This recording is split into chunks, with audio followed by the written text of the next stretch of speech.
Good morning, students. Welcome to your business studies class.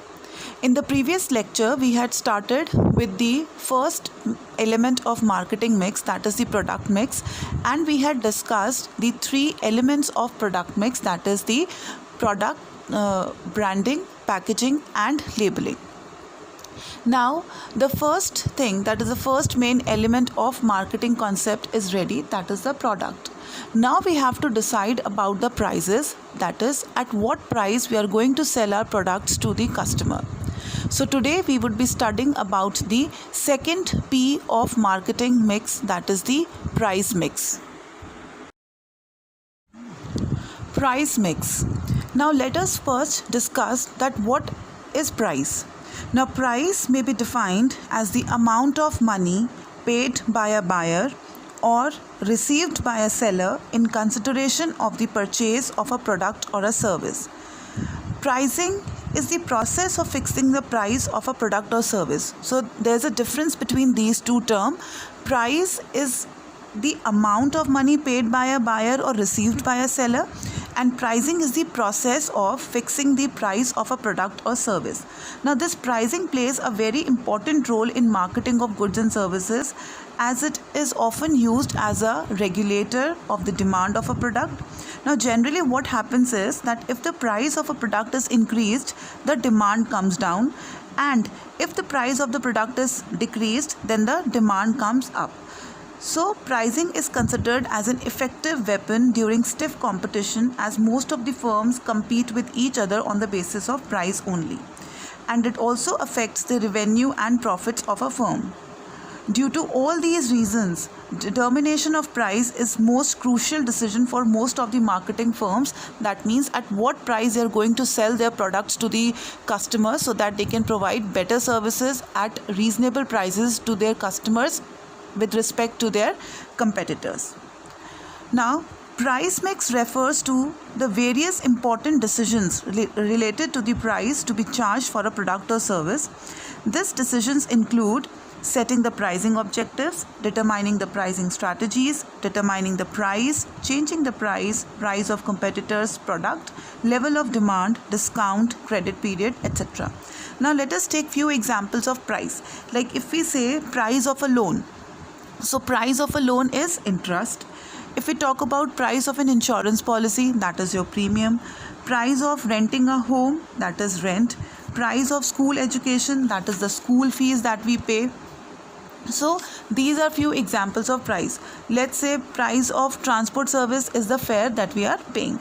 So this is what your price mix is. Now, factors affecting price decisions. While determining the price of a product, these are few following factors that we should be considered before deciding about the price of a product.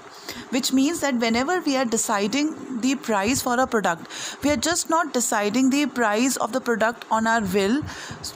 There are various factors that we have to keep in our mind before setting the price of a product. So we will be discussing all those factors that we have to keep in our mind. The very first factor is the product cost. Now it is one of the most important factor affecting the price of a product, which includes the total cost of producing, distributing, and selling the product. Now this total cost include three types of cost. As you can see here, three types of cost, that is your fixed cost plus variable cost plus semi-variable cost, which comes to the floor price, and when we add the profit margin in this floor price, then is the final price at which we are selling our product to the customers. So let us discuss what all these costs are.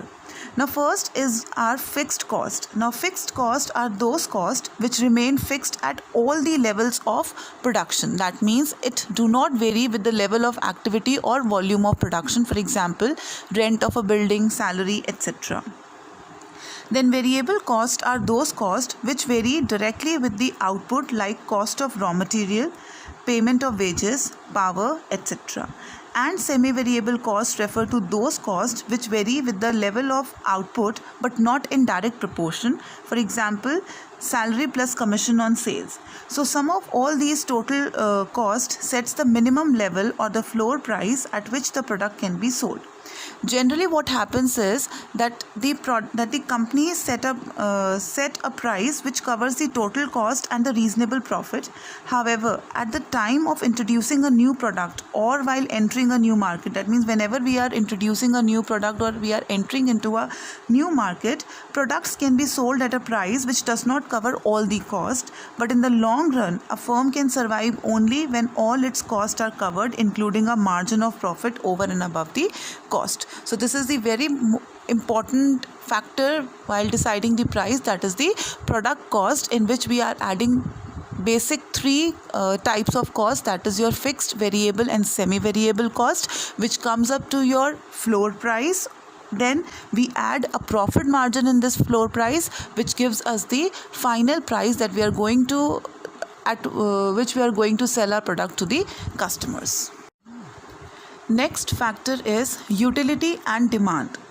Now, before fixing the price of a product, the firm must consider utility, that is the satisfaction provided by the product. As we know that buyers pay to the point where the utility of the demand is more than or equal to the utility derived from it. So, if the product is offering higher utility, then firm can easily charge higher prices. However, in case of less utility, products low prices are fixed. Now, price is also affected by the intensity or price elasticity of demand, which refers to responsiveness of demand to change in price of the product. Now, in case there is an inelastic demand. Now, what is this inelastic demand? When no or very less substitutes are available. So, if there are no or very less substitutes are available in the market, then firm can fix higher prices. As a result, total revenue also increases. In case of demand is elastic, that is when more substitutes are available in the market, a small rise in the price results in decrease in the quantity demanded by a large amount.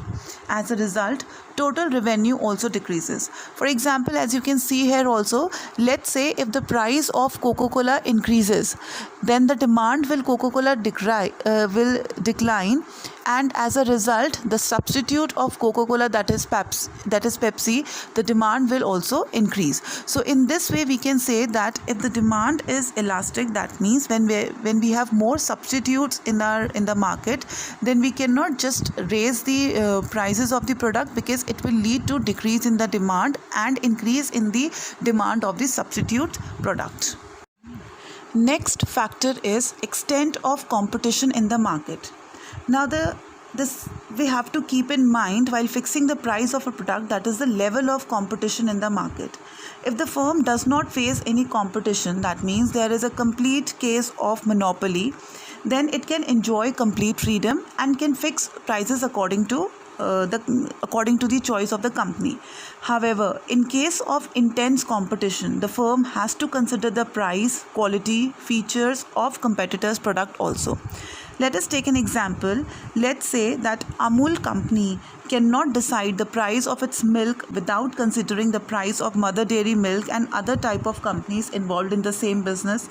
Similarly, Coca-Cola company cannot fix the prices of its drink without considering the price of Pepsi and other cold drinks available in the market. Then Bridgestone Tire company cannot decide the price of its tire without considering the prices of Goodyear tire or Seat or MRF tire, etc. So basically what it says that we have to check the extent of competition in the market. If we enjoy the monopoly situation in the market, then we can charge prices according to ourselves. But if we are having competition in the market, then we have to keep the factors like price, quality and features that are provided by our competitors, and accordingly we have to fix the prices of our product. Next is government rules and regulations. Now, in order to protect the interest of public against unfair prices, the government can intervene. For example, the government can declare a product as essential product and regulate its prices. Common products included in essential commodities are drugs, LPG, some food items, etc. For example, the cost of medicine manufactured by a company having monopoly in its production comes to rupees 25 per strip of 10, and the buyer is prepared to pay any amount for it, let's say 500. The seller may be tempted to charge the maximum amount of rupees 500 for the medicine. Usually in such cases, the government does not allow the firm to charge such a higher prices and intervene to regulate the price of the medicine. This can be done by the government by declaring the medicine as essential commodity and regulating its prices. Next factor is pricing objective. Now, the price of the firm's products and services is affected by the pricing objective of the firm. Now, these objectives may include, that is, the pricing objective may include profit maximization, as you can see here also, profit maximization, market leadership, surviving in competitive market, or product quality leadership. Now, let's say if the objective of the firm is profit maximization. Now, generally the objective of the firm is profit maximization only. But if the firm decides to maximize its profit in the short run, then it will charge maximum prices for its product. However, if it wants to maximize its profit in the long run, it will charge lower price per unit so that it can capture larger share of the market and earn higher profits through increased sales. Next is obtaining market share leadership. Now, if the firm's objective is to obtain larger market share, then it will keep the prices of its product at lower level so that large number of people are attracted to buy the products, and in this way they can increase the market share of their product. Then surviving in the competitive market. If the firm is facing difficulties in surviving in the market because of the intense competition, then it may resort to offer discounts on its product or may use other promotional methods to clear up its stock. Then attaining product quality leadership. If company aims to attain leadership in the product quality, then it normally charges higher prices to cover higher quality and heavy expenditure on research and development. Next factor is marketing methods used. Now, price determination is also affected by various marketing methods used, like distribution system, quality of salesman employed, quality and degree of advertising, sales promotion efforts, and type of packaging, product differentiation, credit facility, customer services provided, etc. So, any uniqueness of these elements gives a company a competitive freedom in fixing prices of its product. For example, if a company provides free home delivery, it fixes a relatively higher prices for its product. So to recapitulate, we have done today the second mix of, or the second element of marketing mix, that is the price mix, and we had discussed the various factors that has to be kept in mind while deciding the price of the product. So those factors were pricing objectives, product cost, utility and demand, extent or competition in the market, government and legal regulations, marketing methods used, etc. Now these are few questions that are based on today's topic that you have to do it in your notebooks. I hope you all understood what we have learned today. Thank you so much.